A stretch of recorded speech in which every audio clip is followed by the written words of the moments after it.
करें भाई? देखिए, ये तमाम जांच का विषय है। अगर इसमें कोई दोषी है तो जरूर कार्रवाई होगी। कानून से ऊपर तो देश में कोई नहीं है ना।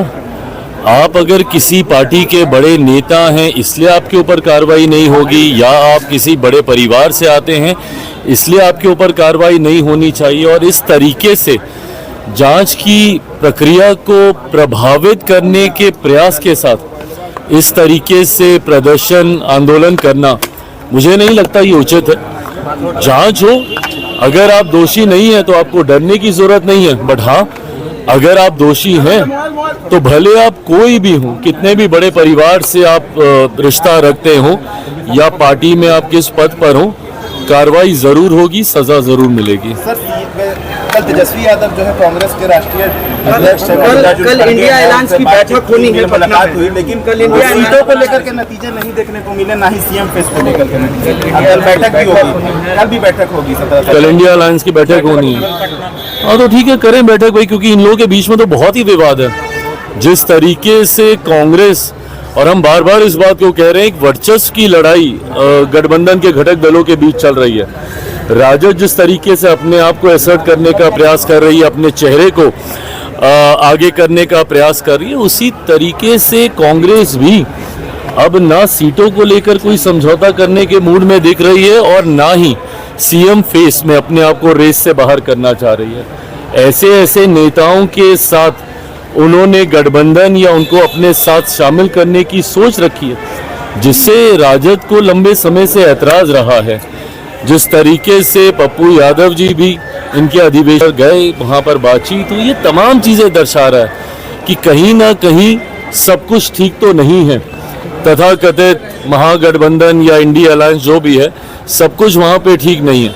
तो ऐसे में कल अगर इनकी बैठक होगी, मुझे लगता है आपस के विवाद को ही ये लोग सुलझा ले, वही बहुत बड़ी बात होगी। But having said it all, मैं बार बार इस बात को कहता हूँ कि कितनी भी मेहनत कर लें, कितना भी प्रयास कर लें, जिस तरीके से एनडीए अलायंस आज की तारीख में मजबूती से आगे बढ़ रहा है, जिस तरीके से एकजुटता हम लोगों के गठबंधन के पांचों दलों के बीच में है, और ये अपने में एक स्ट्रॉन्ग विनिंग अलायंस है। जिस तरीके से हमारे देश के प्रधानमंत्री बार बार बिहार आने का वो काम कर रहे हैं, लोकसभा के दौरान किए गए अपने वादों को पूरा करने का काम कर रहे हैं। आदरणीय गृह मंत्री जी जब आते हैं उस वक्त हम लोग एनडीए के पांचों दल एक साथ बैठते हैं। तो जहां एक तरफ हमारी ताकत एक बड़ी जीत की ओर हम लोगों को अग्रसर कर रही है, तो वहीं दूसरी तरफ बिखरा हुआ विपक्ष स्वयं अपने आप को तबाह करेगा। ये आने वाले परिणामों में देखने को मिलेगा।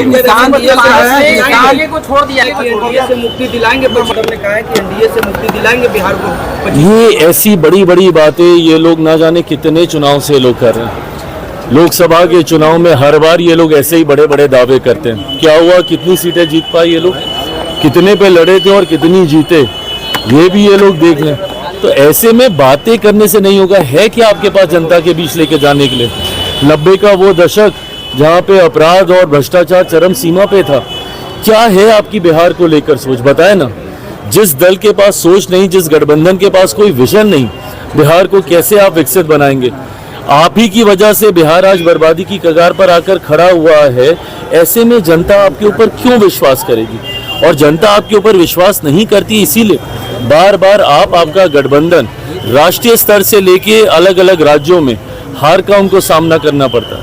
आप बता दीजिए, महाराष्ट्र में किस तरीके से इन लोगों का गठबंधन हारा, हरियाणा में किस तरीके से, दिल्ली में जिस तरीके से इन लोगों की हार हुई।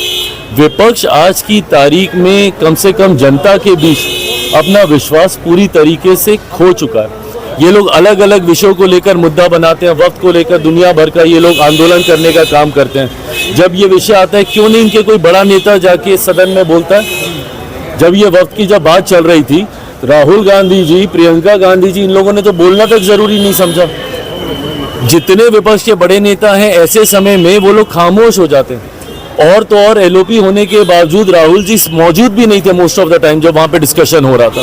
तो ऐसे में आपके पास कोई विषय नहीं है, आप लोगों के पास कोई नीति नहीं है, कोई विजन नहीं है, तो जनता क्यों आपके ऊपर विश्वास करेगी? तो सिर्फ कहने से कि एनडीए की समाप्ति हम लोग करेंगे, नहीं होने वाला। एनडीए पूरी मजबूती से बिहार विधानसभा चुनाव परिणामों के बाद एक ऐतिहासिक जीत के साथ हम लोग सरकार बनाएंगे। छोड़ने का ऐलान किया है। सरकार ने आपके एनडीए को छोड़ दिया है। छो थे ही कब की छोड़ेंगे, बड़ा भारी।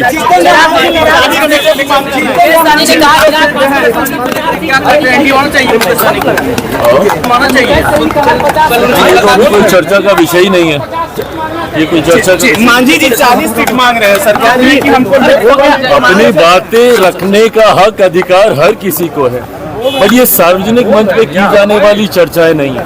गठबंधन के भीतर चर्चा होगी, जिसका जितना हक अधिकार सम्मान के साथ उनको दिया जाए। चिराग जी निशांत